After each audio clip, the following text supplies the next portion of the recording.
Hi hello welcome to Geetanjali YouTube channel. ಇವತ್ತು ನಾನು ತಿಳಿಸ್ತಿರುವಂತಹ ವಿಚಾರ ಭಾರತದ ಸ್ವಾತಂತ್ರ್ಯ ಹೋರಾಟದಲ್ಲಿ ಭಾಗವಹಿಸಿದಂತಹ ಹಲವಾರು ಮಹಿಳಾ ಸ್ವಾತಂತ್ರ್ಯ ಹೋರಾಟಗಾರರು, ಮಹಿಳಾ ರಾಣಿಯರು ಅವರನ್ನು ಕೂಡ ನೆನಪಿಸ್ಕೊಳ್ಳುವಂತಹ ಒಂದು ಸಂದರ್ಭ ನಾವು ಈಗ ಬಂದಿದೆ. ಹಾಗಾಗಿ ನಾನು ಈ ವಿಡಿಯೋದಲ್ಲಿ ತಿಳಿಸ್ತಿರುವಂತಹ ರಾಣಿ ಯಾರಪ್ಪ ಅಂತಂದರೆ ಜಲ್ಕರಿ ಬಾಯಿ ಅನ್ನೋರ ಬಗ್ಗೆ ನಾನಿವತ್ತು ತಿಳಿಸ್ಕೊಡ್ತಾ ಹೋಗ್ತಿದ್ದೀನಿ. ಜಲ್ಕರಿ ಬಾಯಿ ಅವರು ಮಹಿಳಾ ಸೈನಿಕರಾಗಿರ್ತಾರೆ. ಇವರು ಸ್ವತಂತ್ರ ಹೋರಾಟಗಾರರಾಗಿರ್ತಾರೆ. ಹಾಗೆ ಇವರೇನಾಗಿರ್ತಾರೆ, ಮಹಿಳಾ ಸೈನಿಕರಾಗಿರ್ತಾರೆ.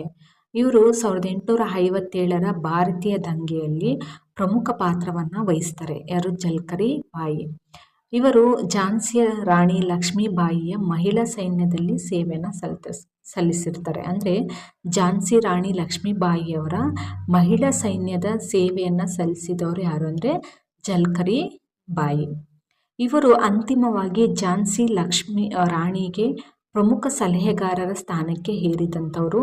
ಝಾನ್ಸಿ ಮುತ್ತಿಗೆಯ ಸಂದರ್ಭದಲ್ಲಿ ಇವರು ರಾಣಿಯ ವೇಷ ಧರಿಸಿ ಅವಳ ಪರವಾಗಿ ಹೋರಾಟವನ್ನು ಮಾಡಿದಂಥವರು ಜಲ್ಕರಿ ಬಾಯಿ. ರಾಣಿಗೆ ಕೋಟೆಯಿಂದ ಸುರಕ್ಷಿತವಾಗಿ ತಪ್ಪಿಸಿಕೊಳ್ಳಲು ಅನುವು ಮಾಡಿಕೊಟ್ಟವರು ಕೂಡ ಯಾರು? ಜಲ್ಕರಿ ಬಾಯಿಯವರ. ಇವ್ರನ್ನು ಕೂಡ ನಾವು ಕರಿತಾ ಹೋಗ್ಬೋದು. ಇವರ ಜೀವನವನ್ನು ನಾವು ನೋಡೋದಾದರೆ, ಝಾನ್ಸಿ ಬಳಿಯ ಬೋಜ್ಲಾ ಗ್ರಾಮದಲ್ಲಿ 22 ನವೆಂಬರ್ 1830ರಂದು ರೈತ ಸಾಧೋವಾ ಸಿಂಗ್ ಮತ್ತು ಜಮುನಾ ದೇವಿ ದಂಪತಿಗೆ ಜಲ್ಕರಿ ಬಾಯಿ ಅವರು ಜನಿಸ್ತಾರೆ. ಇವರ ತಂದೆ ಯಾರು? ಸಾಧೋವಾ ಸಿಂಗ್, ತಾಯಿ ಜಮುನಾ ದೇವಿ.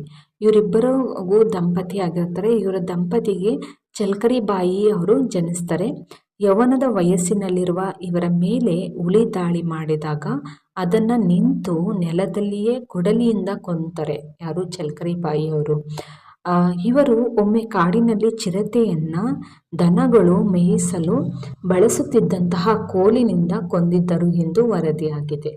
ಜಲ್ಕರಿ ಬಾಯಿಯವರು ಲಕ್ಷ್ಮೀಬಾಯಿಗೆ ಅಸಾಧಾರಣವಾದ ಹೋಲಿಕೆಯನ್ನು ಹೊಂದಿದ್ದರು. ಇದರಿಂದಾಗಿ ಅವರನ್ನು ಸೇನೆಯ ಮಹಿಳಾ ವಿಭಾಗಕ್ಕೆ ಸೇರಿಸಲಾಗುತ್ತೆ.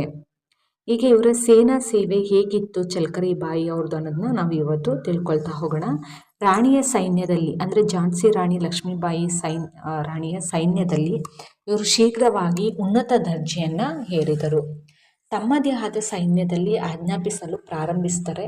1857ರ ದಂಗೆಯ ಸಮಯದಲ್ಲಿ ಜನರಲ್ ಹಗ್ ರೋಸ್ ದೊಡ್ಡ ಸೈನ್ಯದೊಂದಿಗೆ ಝಾನ್ಸಿಯ ಮೇಲೆ ದಾಳಿಯನ್ನು ಮಾಡ್ತಾರೆ. ರಾಣಿಯು ತನ್ನ 14,000 ಸೈನಿಕರೊಂದಿಗೆ ಸೈನ್ಯವನ್ನು ಎದುರಿಸ್ತಾಳೆ. ತಾತೆ ಟೋಪಿಯನ್ನು ಈಗಾಗಲೇ ಜನರಲ್ ರೋಸ್ ಸೋಲಿಸಿದ್ದರಿಂದ ಕಲ್ಫಿಯಲ್ಲಿ ಪೇಶ್ವೆ ನಾನಾ ಸಾಹೇಬನ ಸೈನ್ಯ ಶಿಬಿರದಿಂದ ಪರಿಹಾರಕ್ಕಾಗಿ ಅವಳು ಕಾಯ್ತಿರ್ತಾಳೆ.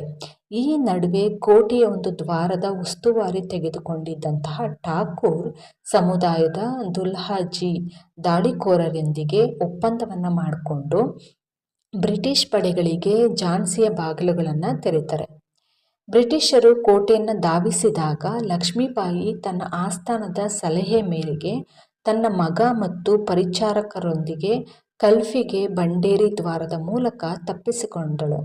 ಲಕ್ಷ್ಮೀಬಾಯಿಯ ಪಲಾಯನವನ್ನು ಕೇಳಿದ ಜಲ್ಕರಿ ಬಾಯಿಯವರು ಜನರಲ್ ರೋಸ್ನ ಶಿಬಿರಕ್ಕೆ ಮಾರುವೇಷದಲ್ಲಿ ಹೊರಡ್ತಾರೆ. ಯಾವಾಗ ರಾಣಿ ಲಕ್ಷ್ಮೀಬಾಯಿ ಪಲಾಯನವನ್ನು ಮಾಡ್ತಾರೋ ಈ ವಿಷಯವನ್ನು ತಿಳಿದಂತಹ ಜಲ್ಕರಿ ಬಾಯಿಯವರು ಜನರಲ್ ರೋಸ್ನ ಶಿಬಿರಕ್ಕೆ ಲಕ್ಷ್ಮೀಬಾಯಿಯ ರೀತಿ ಹೋಲಿಕೆಯನ್ನು ಹೊಂದುತ್ತಿದ್ದಂತಹ ಜಲ್ಕರಿ ಬಾಯಿಯ ಮಾರುವೇಷದಲ್ಲಿ ಹೊರಡ್ತಾಳೆ. ತಮ್ಮನ್ನು ತಾವು ರಾಣಿ ಎಂದು ಘೋಷಿಸಿಕೊಳ್ತಾರೆ.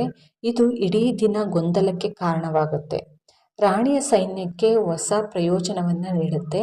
ಇದರ ಜೊತೆಗೆ ಇವರು ರಾಣಿಯ ನಿಕಟ ವಿಶ್ವಾಸಿ ಮತ್ತು ಸಲಹೆಗಾರರಾಗಿದ್ದರಿಂದ ಲಕ್ಷ್ಮೀಬಾಯಿಯೊಂದಿಗೆ ಯುದ್ಧದಲ್ಲಿ ಪ್ರಮುಖ ಪಾತ್ರವನ್ನು ವಹಿಸ್ತಾರೆ. ಹೀಗೆ ಇವರ ಪರಂಪರೆಯನ್ನು ನಾವು ನೋಡೋದಾದರೆ, ವಿವಿಧ ಕೋರಿ ಸಂಘಟನೆಗಳಿಂದ ಜಲ್ಕರಿ ಬಾಯಿಯವರ ಮರಣ ವಾರ್ಷಿಕೋತ್ಸವವನ್ನು ಶಾಹಿದ್ ದಿವಸ್ ಅಂದರೆ ಹುತಾತ್ಮರ ದಿನ ಎಂದು ಆಚರಿಸಲಾಗುತ್ತದೆ. ಬುಂದೇಲ್ಖಂಡವನ್ನು ಪ್ರತ್ಯೇಕ ರಾಜ್ಯವಾಗಿ ಸ್ಥಾಪಿಸುವ ಚಳುವಳಿಯು ಬುಂದೇಲ್ ಗುರುತನ್ನು ರಚಿಸಲು ಜಲ್ಕರಿ ಬಾಯಿಯ ದಂತಕಥೆಯನ್ನು ಬಳಸಿದೆ. ಭಾರತ ಸರ್ಕಾರದ ಅಂಚೆ ಮತ್ತು ಟೆಲಿಗ್ರಾಫ್ ಇಲಾಖೆಯು ಚಲ್ಕರಿ ಬಾಯಿಯನ್ನು ಚಿತ್ರಿಸಿದಂತಹ ಅಂಚೆ ಚೀಟಿಯನ್ನು ಬಿಡುಗಡೆಯನ್ನು ಕೂಡ ಮಾಡಿದೆ. ಹೀಗೆ ಭಾರತೀಯ ಪುರಾತತ್ವ ಇಲಾಖೆಯು ಪಂಚಮಹಲ್ನಲ್ಲಿ ವಸ್ತು ಸಂಗ್ರಹಾಲಯವನ್ನು ಸ್ಥಾಪಿಸುತ್ತೆ. ಇದು ಝಾನ್ಸಿ ಕೋಟೆಯೊಳಗೆ 5 ಅಂತಸ್ತಿನ ಕಟ್ಟಡವನ್ನು ಚಲ್ಕರಿ ಬಾಯಿಯ ಸ್ಮರಣಾರ್ಥವಾಗಿ ಸ್ಥಾಪಿಸುತ್ತಿದೆ ಅನ್ನೋದನ್ನು ನಾವು ನೋಡ್ಬೋದು. ಹೀಗೆ ಚಲ್ಕರಿ ಬಾಯಿ ಅವರ ಕಾದಂಬರಿಯಲ್ಲಿ ಉಪಕಥೆಯನ್ನು ರಚಿಸಿದಂತಹ BL ವರ್ಮಾ ಅವರು 1951ರಲ್ಲಿ ಬರೆದಂತಹ ಝಾನ್ಸಿ ಕಿ ರಾಣಿ ಕಾದಂಬರಿಯಲ್ಲಿ ಇವರನ್ನು ಉಲ್ಲೇಖಿಸಲಾಗಿದೆ. ಅವರು ಚಲ್ಕರಿ ಬಾಯಿಯನ್ನು ಕೋರಿನ್ ಮತ್ತು ಲಕ್ಷ್ಮೀಬಾಯಿಯ ಸೈನ್ಯದಲ್ಲಿ ಅಸಾಧಾರಣ ಸೈನಿಕಳು ಎಂದು ಸಂಬೋಧಿಸಿದ್ದಾರೆ.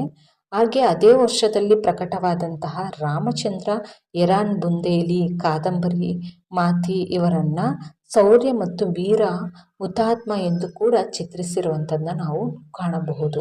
ಹೀಗೆ ಝಾನ್ಸಿಯ ಆಸುಪಾಸಿನಲ್ಲಿ ವಾಸಿಸುವ ಕೋರಿ ಸಮುದಾಯಗಳ ಮೌಖಿಕ ನಿರೂಪಣೆಗಳಿಂದ ವರ್ಮಾ ಅವರ ಕಾದಂಬರಿ ಮತ್ತು ಅವರ ಸಂಶೋಧನೆ ಸಹಾಯದಿಂದ ಭವಾನಿ ಶಂಕರ್ ವಿಶಾರದ್ ಅವರು 1964ರಲ್ಲಿ ಚಲ್ಕರಿ ಬಾಯಿಯ ಮೊದಲ ಜೀವನ ಚರಿತ್ರೆಯನ್ನು ಬರೀತಾರೆ.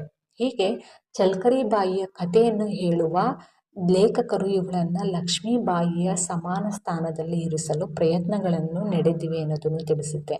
ಹೀಗಾಗಿ 1990ರ ದಶಕದಿಂದ ಚಲ್ಕರಿ ಬಾಯಿಯ ಕಥೆಯು ಕೋಲಿ ಹೆಣ್ತನದ ಉಗ್ರ ಸ್ವರೂಪವನ್ನು ರೂಪಿಸಲು ಪ್ರಾರಂಭಿಸಿತ್ತು. ಇದು ರಾಜಕೀಯ ಆಯಾಮವನ್ನು ಪಡೆದುಕೊಂಡಿದೆ ಮತ್ತು ಸಾಮಾಜಿಕ ಪರಿಸ್ಥಿತಿಯ ಬೇಡಿಕೆಗಳೊಂದಿಗೆ ಅವರ ಚಿತ್ರಣವನ್ನು ಪುನರ್ ನಿರ್ಮಿಸಲಾಗುತ್ತಿದೆ ಅನ್ನೋದನ್ನು ತಿಳಿಸುತ್ತೆ. ಹೀಗೆ ರಾಷ್ಟ್ರಪತಿ ರಾಮನಾಥ್ ಕೋವಿಂದ್ ಅವರು 10 ನವೆಂಬರ್ 2017ರಂದು ಭೋಪಾಲ್ನ ಗುರು ತೇಜ್ ಬಹದ್ದೂರ್ ಕಾಂಪ್ಲೆಕ್ಸ್ನಲ್ಲಿ ಚಲ್ಕರಿ ಬಾಯಿಯ ಪ್ರತಿಮೆಯನ್ನು ಅನಾವರಣಗೊಳಿಸ್ತಾರೆ. ಹೀಗೆ ಇವರ ಹೆಸರಿನಲ್ಲಿ ಸಿನಿಮಾ ಚಿತ್ರಣಗಳು ಕೂಡ ನಡೆಯುತ್ತೆ. ಅದು ಯಾವುದು ಅಂತಂದರೆ ಮಣಿಕರ್ಣಿಕಾ 2019ರಲ್ಲಿ ಅಂಕಿತಾ ಲೋಖಂಡೆ ಚಲ್ಕರಿ ಬಾಯಿಯ ಪಾತ್ರದಲ್ಲಿ ನಟಿಸಿರುವಂತಹ ಹಿಂದಿ ಚಲನಚಿತ್ರವಾಗಿದೆ. ಹಾಗೆ ಬ್ರಿಟಿಷ್ ಅವಧಿಯ ನಾಟಕ the warrior queen of Jhansi 2019ರಲ್ಲಿ ಚಲ್ಕರಿ ಬಾಯಿ ಪಾತ್ರವನ್ನು ಔರೋಶಿಕಾ ಡೇ ನಿರ್ವಹಿಸಿದ್ದಾರೆ. ಹೀಗಾಗಿ ಇವರ ಒಂದು ರಾಣಿಯ ಅಥವಾ ಒಂದು ರಾಜ್ಯದ ಸೈನಿಕವಾಗಿ ಮಹಿಳಾ ಸೈನಿಕ ಆಗಿ ಕಾರ್ಯವನ್ನು ನಿರ್ವಹಿಸಿದಂತಹ ಚಲ್ಕರಿ ಬಾಯಿ ಅವರ ಬಗ್ಗೆ ನಾವು ಇವತ್ತು ತಿಳ್ಕೊಳ್ತಾ ಹೋದ್ವಿ.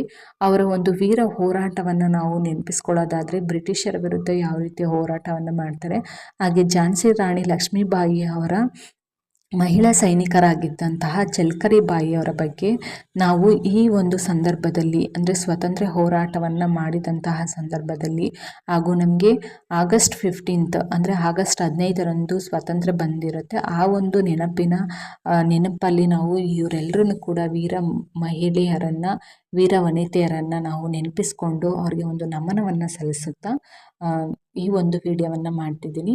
ಈ ವಿಡಿಯೋ ನಿಮಗೆ ಇಷ್ಟ ಆಗಿದ್ರೆ ಲೈಕ್ ಮಾಡಿ, ಶೇರ್ ಮಾಡಿ, ಹಾಗೆ ಸಬ್ಸ್ಕ್ರೈಬ್ ಮಾಡಿ ಅಂತ ಹೇಳ್ತಾ ನನ್ನ ಮಾತನ್ನು ಮುಗಿಸ್ತೀನಿ. ಧನ್ಯವಾದಗಳು.